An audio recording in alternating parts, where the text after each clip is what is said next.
When I got the lectureship brochure and I saw that I was the first speaker after lunch, I asked, why me? Then I realized that was my topic. It's so good to be with you. I appreciate this congregation more than I can possibly put into words. I'm thankful for the school. I'm thankful for the director, for all of the teachers, and for the sound eldership that oversees it. It is always a great honor for me to appear on this lecture series. Why me? It's ironic that this happens to be the title of my assignment because this was the question I never asked once in my 2-year siege with pancreatitis. I simply refused to utter it, even once.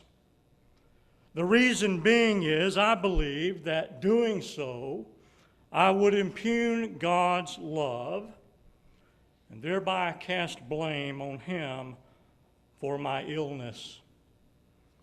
And given my dire situation, that is the last thing I wanted to do.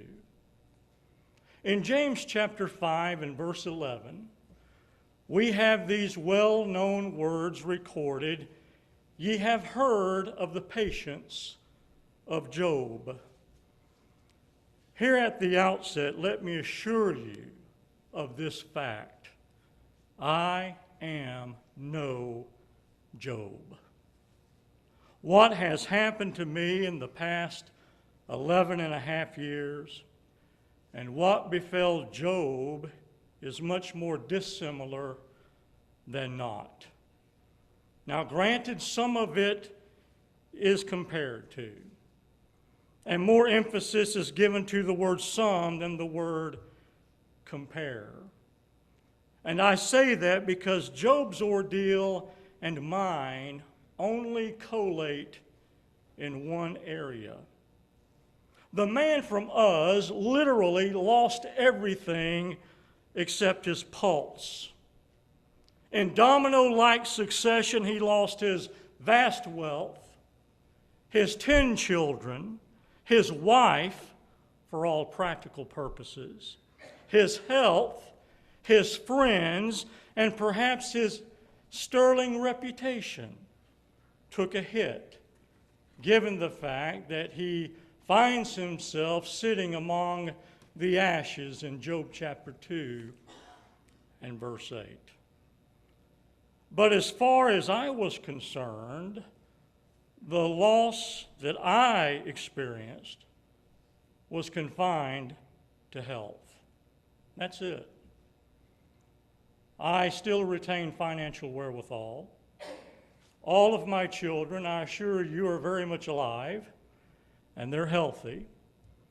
My wife is the antithesis of Job's, and I have more friends than any man deserves. And as for sitting, most of that time is done in a lazy boy recliner, and never in ashes. Most emphatically, I say again, I'm no Job. To say that I am is a gross overstatement. And therefore, any parallel made between me and the beleaguered patriarch is lopsided at best. Now, kindly allow me to shine the spotlight on what I call my inferior bout. Because through the years, well-meaning brethren have said, now you know how Job felt. And so many times, I've been tempted to say, no, I don't. And I don't want to know. Only Job and the Lord knew that. I can't begin to know how Job felt. And yet I understand why people say that. So what I'm going to tell you next is pretty much an unabridged account of the things that I've gone through health-wise in the last 11 plus years. And please forgive me ahead of time for the personal references. I spent in excess of 160 days hospitalized due to acute necropancreatitis. 136 of those days were consecutive.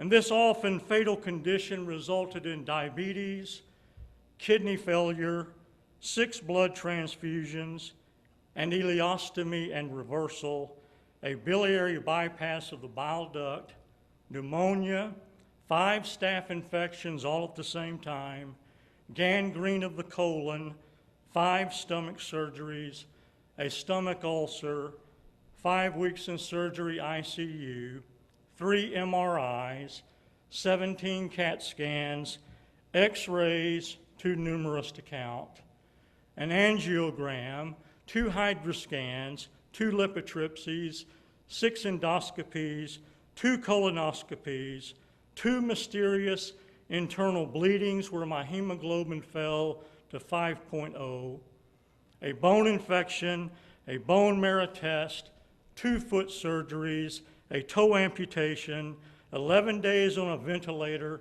and the loss of 109 pounds.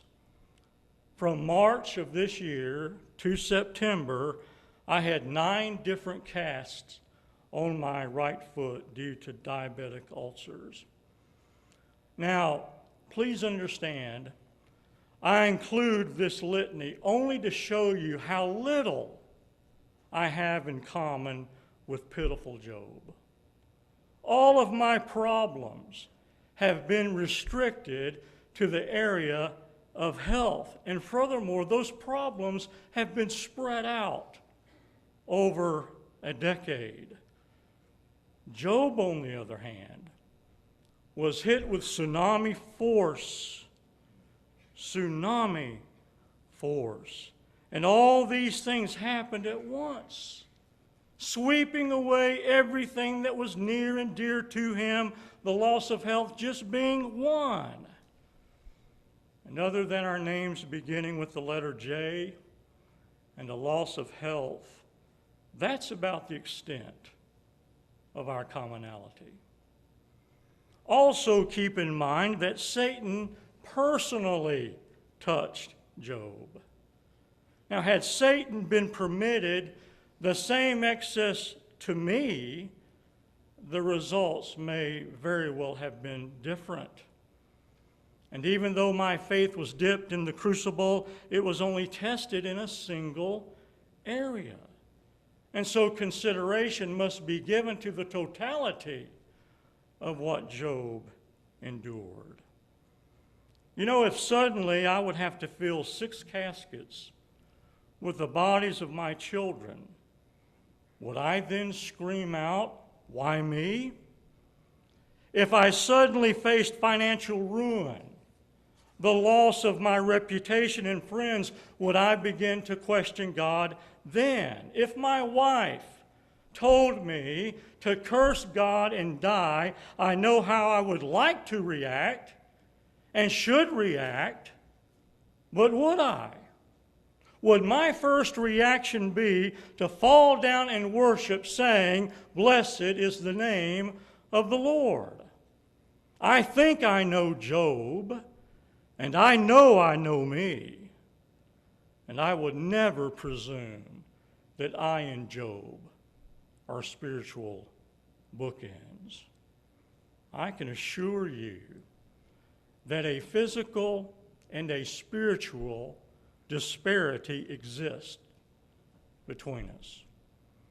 Nonetheless, we do have a couple of thin similarities, those being the loss of health and the retention of faith in God. But again, I must acquiesce to Job on both counts. And so the title of my assignment puts me in a conundrum. How can I answer the question, "Why me?" when I never asked it? I can't. And despite of all my ongoing health issues, I still refuse to ask it. Better questions might be, why not me? Or why have I received so many blessings when others haven't? Why has God chosen to be so good to me? Or who am I that he should be mindful of me? Be that as it may, I shall do my best to address the question. Let's examine our text, Job 3, beginning at verse 11 and going down through the end of the chapter. In this passage, the deeply afflicted Job poses some questions that begin with the interrogative, why? In fact, the word why is found 5 times in these 16 verses. And even though Job never comes right out and says verbatim, why me? It certainly seems to be implied by the nature of his questions. But let's not be too hard on Job. When we consider all that he went through, the celerity with which it came, coupled with the lack of any explanation for it, we very well might be asking the same questions. If faced with what he was faced with, why me, very well might be the first question out of our mouth. Now, in this section, Job sets forth 7 wishes. 3 are morbid, 3 are agreeable, and 1 is inexcusable. The first one is his wish for death in verses 11 and 12. Why died I not from the womb? Why did I not give up the ghost when I came out of the belly? Why did the knees prevent me? Or why the breasts that I should suck? These morose words underscore the horrendous emotions that Job was experiencing at the time. And the chapter begins with a very unusual birthday wish in that Job wishes he had had no birthday. But since he did, he craves it to be wiped off the calendar and to be expunged from the birth roll of history. In verses 11 and 12, Job continues the same line of thought by asking why 4 times regarding the circumstances of his birth. Now, he may not have had a death wish when he said these things, but in retrospect, he clearly wishes that he had never been born. And I don't believe these verses show in any way that Job was suicidal. If, and I mean that word if suicide is what his wife has suggested in chapter 2 and verse 9, he had already rebuffed her for it. Now, was he depressed? He certainly was. Dejected? Absolutely. Despondent? Sure. Who among us wouldn't have been? And though Job is unique, chapter 1 and verse 8, he was nonetheless a man. But his wish for death was only retrospective.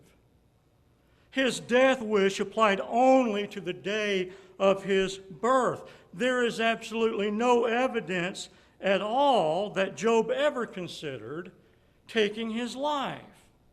The idea of suicide just doesn't mesh with his character.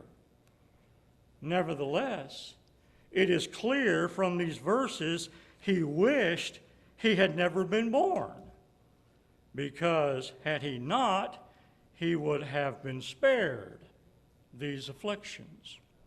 Instead of being suicidal, Job resigned himself to meet life with grim resolve.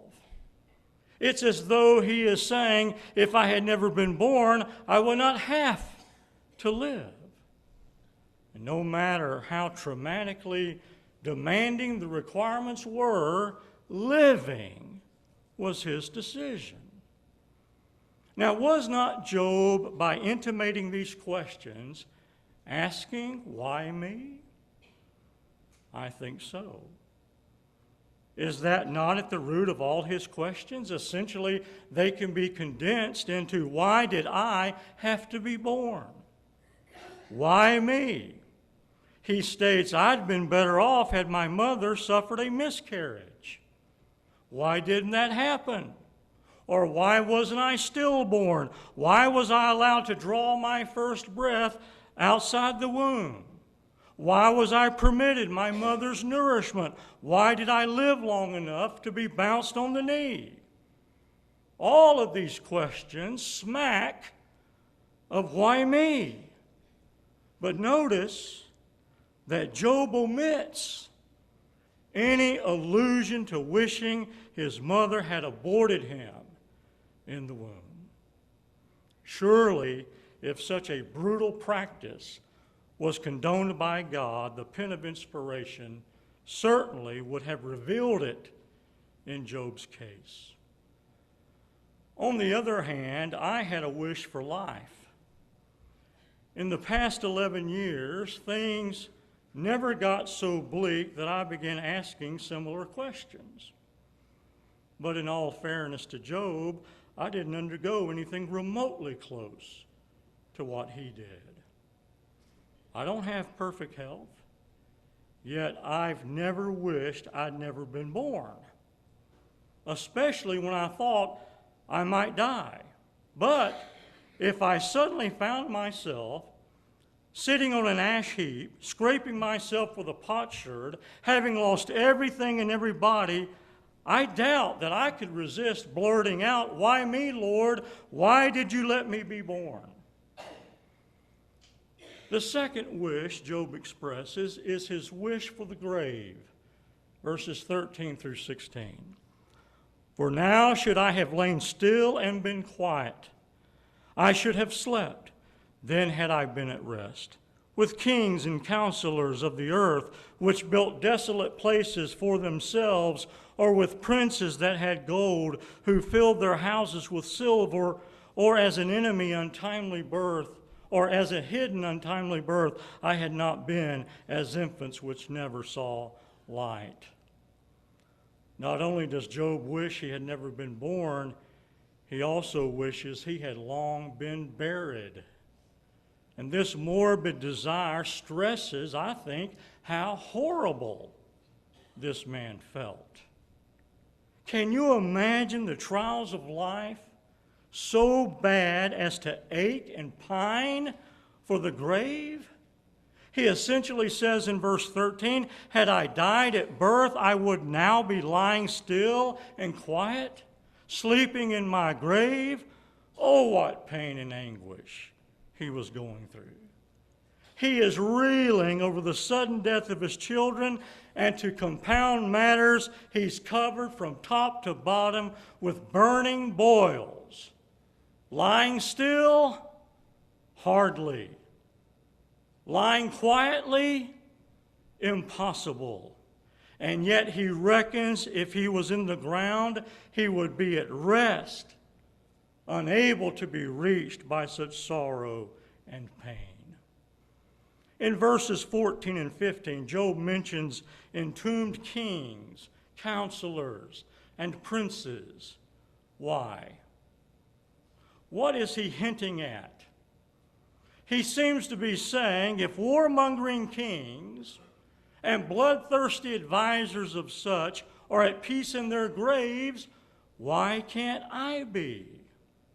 And he continues in verse 16 by expressing the futile wish for an early miscarriage. The word hidden indicates a very early miscarriage.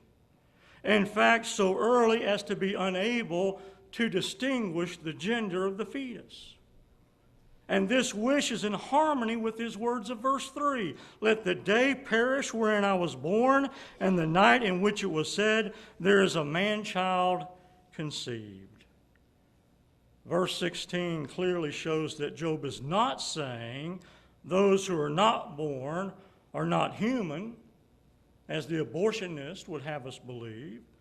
Neither is Job bringing into question the fact that the unborn have souls. He is only saying that those who die before they are born will not have to suffer as he has suffered. Now let's take a moment and consider the grave's motivating factor. What was it that caused Job to wish for the grave? Was it his loss of wealth?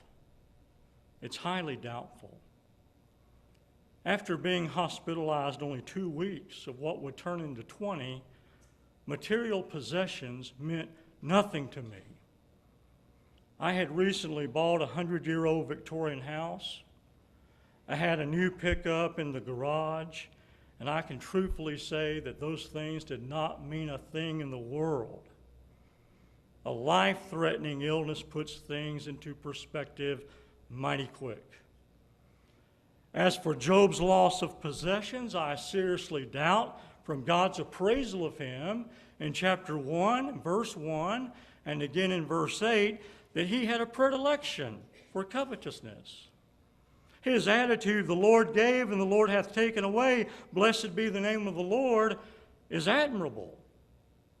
Was Job's wish for a plot in the cemetery brought on by the loss of health? Once again, it's doubtful, because sickness made me want to get well.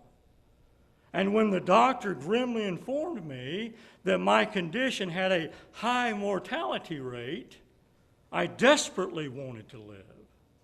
And so I don't think it was the boils and the fever that had Job pining for a hole in the ground. Was it the virtual loss of his wife? Surely her discouragement played a role. Was it the loss of his social standing? No. Not when we consider the character of the man and the remarkable things that God says about him in the beginning of the book. And so without question, the tragedy that hit him the hardest and made his life hardly worth living was the death of his children. All the rest could be regained, and according to chapter 42, it was. In the end, God blessed him with a second set of sons and daughters. But these original sons and daughters were gone, and nothing would call them back. When I was sick, the fact that was constantly reinforced in my mind was the importance and the preciousness of my wife and children. And as long as I had them by my side, I had every reason to fight for my life. Listen, Job did not have that. His children were in the ground while his wife was telling him to curse God and die, and Job didn't have an inkling that God would abundantly bless him later. Rather, his attitude was, though he slay me, yet will I trust in him. Chapter 13 and verse 15. If it was God's will that he go to the grave, so be it. He was ready and he was willing. But my wish was to stay above ground. But again, I'm no Job. Our lives don't mesh much at all. Job had nothing. Job had no one. I had everything but one thing, my health. And so peace was more attainable for me than he. Job's third wish is his wish for peace, verses 17 through 19. There the wicked cease from troubling, and there the weary be at rest. There the prisoners rest together. They hear not the voice of the oppressor. The small and great are there, and the servant is free from his master. Rest in peace in the hospital is rare. But I realized, and I found another kind of peace and another kind of rest. And I believe that God would eventually make me better. And though I never asked him, why me, I'll tell you this, I did ask him, how long? How long will it be until I recover. And finally, after 100 days in the hospital and countless prayers, I began to get better. God heard and answered those innumerable prayers, and in just a little over a month from that point, I was discharged. And I then understood firsthand what Paul meant when he said, "Be careful for nothing, but in everything by prayer and supplication with thanksgiving let your requests be made known unto God, and the peace of God that passeth all understanding shall guard your hearts and your thoughts in Christ Jesus." Even in a time when I nor the doctors knew what would become of me, I experienced this unexplainable peace of which Paul spoke. But poor Job lacked this peace.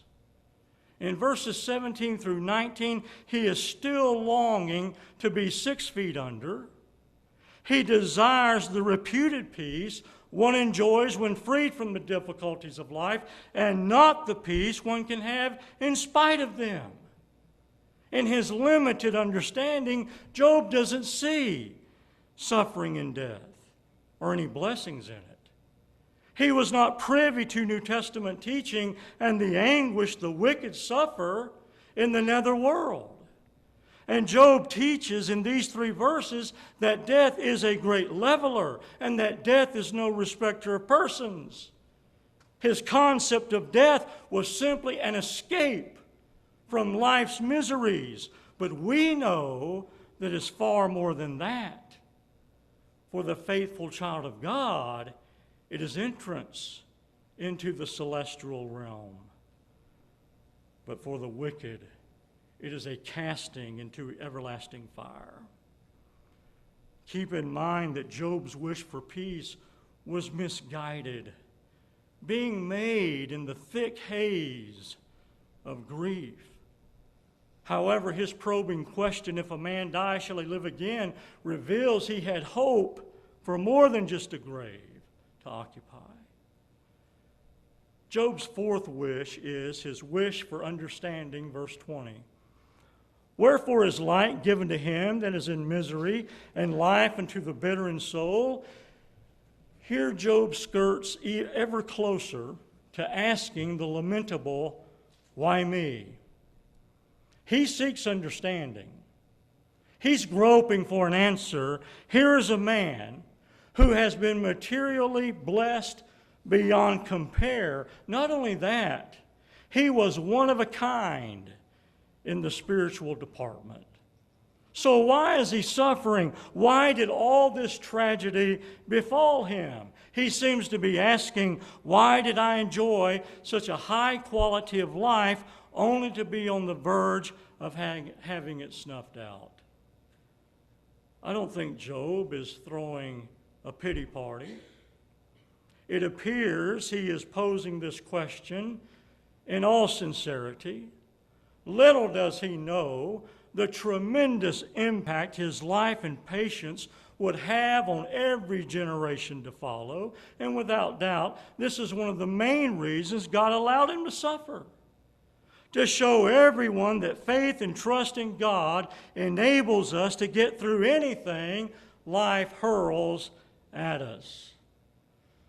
Unlike Job, I had the hindsight of Scripture, which reveals to me the benefits of suffering. This was one advantage that enabled me to have the will not to complain to God and not to ask the question, why me?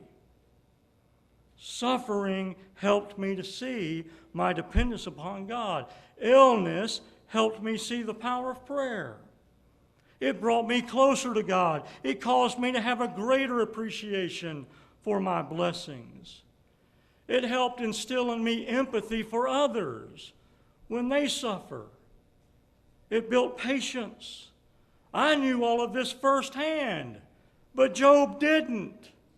And that causes me to have even greater admiration for this battered man. His 5th wish is similar to the first, in that his wish for death is restated in verses 21 and 22. which long for death, but it cometh not, and dig for it more than for hid treasures, which rejoice exceedingly and are glad when they can find the grave. Oh, how he suffered. Later he says, my soul chooseth death rather than life.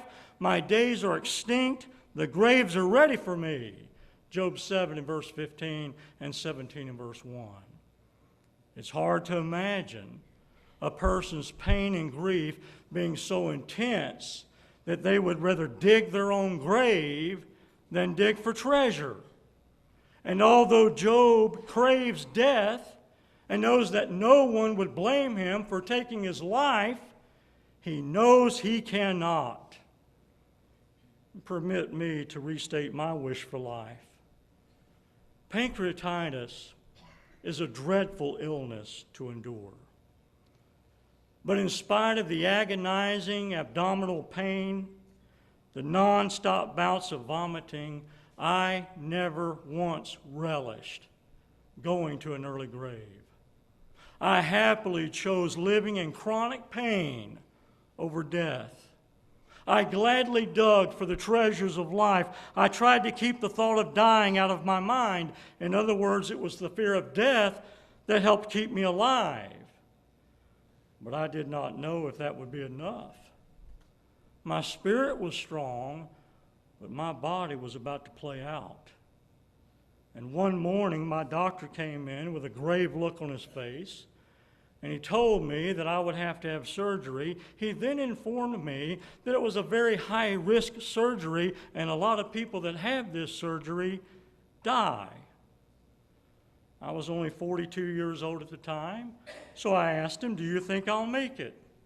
You know, given my age, I expected a quick and confident reply. I didn't get one. After a long pause, my doctor said, I think so. It's a judgment call. I then asked him, well, what if I don't have the surgery? He said quite bluntly, you'll spike fevers and die. So if I didn't have the surgery, I would die. If I had the surgery, I could die. But because I so wanted to live, I put my trust in God, and I went under the knife. Look at Job's sixth wish, his wish to blame God. Verses 23, 24, and 25. Why is light given to a man whose way is hid, and whom God hath hedged in? For my sighing cometh before I eat, and my roarings are poured out like the waters. For the thing which I greatly feared is come upon me, and that which I was afraid of is coming to me. Obviously, this is the wish I characterized as inexcusable. And later on, Job seems to aim his remarks toward the Almighty by suggesting that if life's injustices are not the Lord's fault, who else is responsible? Chapter 9 and verse 24. Much worse than asking, why me, Job in these verses is guilty of criticizing God. And here's where Job's sheen loses some luster. He's human after all. And regarding Job's mindset, Wayne Jackson says the following. The language he chose is quite interesting. Earlier, Satan had charged that the man of Uz served God selfishly because the Lord had made a hedge of blessings about him. Now, with the same term, Job complains that God has hedged him in with suffering. This is the first indication that the patriarch now blames God for his anguish. With his lips, he has sinned. As bad as things were, Job didn't have a right to cast blame on God. And no matter how bad things are for us, or one day might become, we too have no license to charge God for life's troubles. Random things happen, according to Ecclesiastes chapter 9 and verse 11. Nonetheless, most blame for the trials of life can ultimately be traced back to man and placed squarely upon his shoulders. God never intended or never wanted the human race to suffer. Rather, he intended that Adam and Eve live forever without sin, and yet they chose to sin. And they had to suffer the consequences.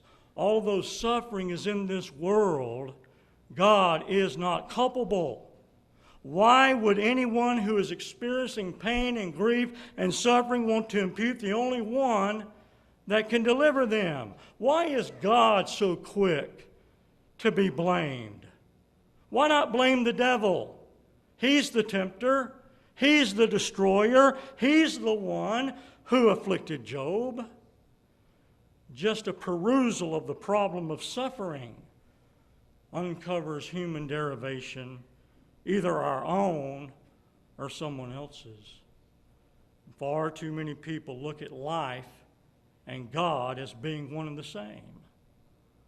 And we must be careful never to confuse the two, because that kind of flawed thinking makes any undesirable situation ripe for condemning God. And that's what happened to Job. He had reached a point where he could no longer distinguish between his deplorable life and the divine God. Verses 24 and 25 reveal both the physical and the emotional turmoil Job was enduring. He says, "For my sighing cometh before I eat." There are two possible explanations. The New International Version has "sighing comes to me instead of food," suggesting a loss of appetite. The text of the American Standard Version reads just like the King James, but has the footnote, "like my food."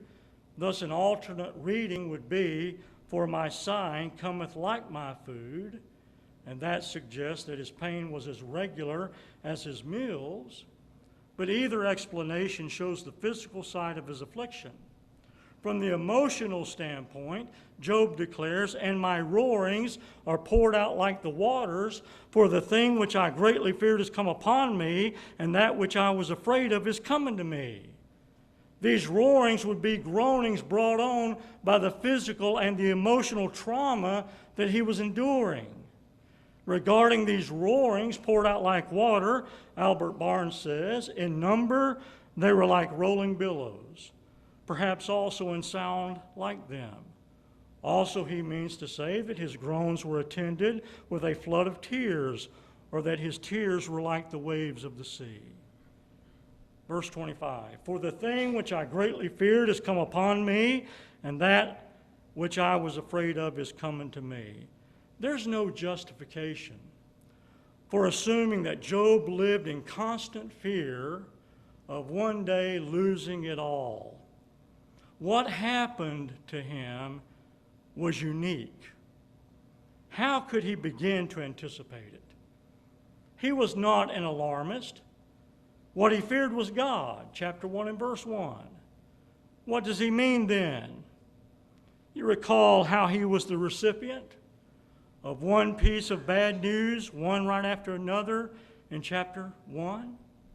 Upon hearing the first news, he didn't have time to compose himself before he was told another and another. 4 horrific news bulletins coming in almost at the same time, and as the news was carried to him by lone survivors, he undoubtedly dreaded, what's next? Perhaps what Job greatly feared was the next piece of bad news, as well as having to cope with the sad days to follow. While I was sick in the hospital, my wish was to thank God. The news that I kept getting from my team of doctors grew progressively worse, but I was never tempted to blame God. And like Job, I too lost my appetite. The mere thought of food repulsed me. And like Job, I did a lot of moaning, and I did a lot of groaning, and I shed a lot of tears. But what I did most of all was pray. And brethren all over the world prayed for me. And if I get to heaven, one of the first things I intend to do is ask the Lord how many prayers came up on my behalf in 2002. Until that time, I will remain ever curious as to the number, because without those prayers, I would not be delivering this lecture today. One of the passages that aided me greatly in my struggle for life were the first 3 verses of the 103rd Psalm. Bless the Lord, O my soul, and all that is within me. Bless his holy name. Bless the Lord, O my soul, and forget not all his benefits, who forgiveth all thine iniquities, who healeth all thy diseases. In my Bible, above the heading of that psalm, I have etched in ink, Remember 2002. And it serves as a constant reminder to thank God for all he has done for me. And Job's 7th wish is possibly his wish for the former days, verse 26. I was not in safety, neither had I rest, neither was I quiet, yet trouble came. Job appears to be referring to when calamity first struck and kept on striking. But Adam Clarke writes, if this verse is to be read interrogatively, it will give a good and easy sense. And what Clarke suggests is the switching places of I was to was I, thus having it read, was I not in safety? Had I not rest? Was I not in comfort? Yet trouble came. Throughout Job's ordeal, he unquestionably longed for the former days of security and peace and comfort. But as far as he was concerned, such days were gone forever. Did he appreciate them as much as he should have? I believed he did, since he was a man who worshiped God and was held by him in high esteem. God must have known Job to be a grateful man, because in the end, he blessed him with twice as much as he had before. What about us? Are we as grateful as we ought to be for God's numberless blessings? With what motivation do we ask God, why me? If we ever ask this question, may it be one of thankful inquiry. That is, why have you blessed me so richly when others have so very little? Yes, indeed, sometimes I too wish for the former days when I could take 2 steps at a time, when I weighed 250 pounds and I could bench press my weight, when I could carry a 90-pound bag of cement under each arm, when I could run 6 miles and not breathe hard and my resting pulse was 40. I would simply like to go back to the days when I could feel a pair of shoes on my feet before neuropathy took its toll. But more than all of that, I am thankful for today and each and every day God has given me since he raised me from my sick bed. And so live for today, not yesterday. And may we ever refrain from asking our all-loving God, why me? Thank you.